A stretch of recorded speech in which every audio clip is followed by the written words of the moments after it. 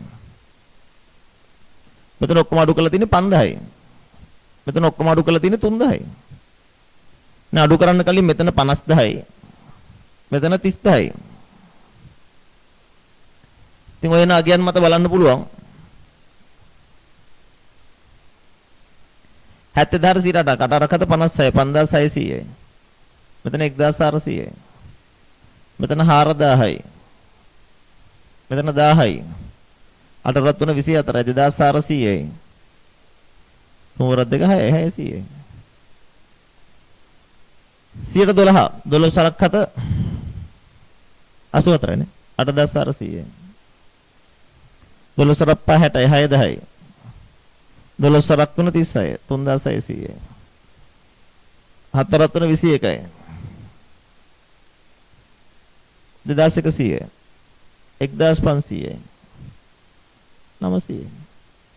මුළු වැටු ප්ලේ එකනේ මොච්චරයි නේ.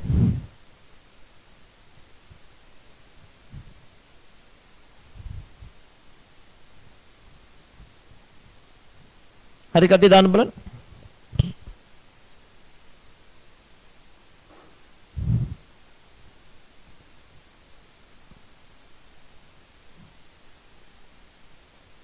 ලොකු දෙයක් නැහැ එතන.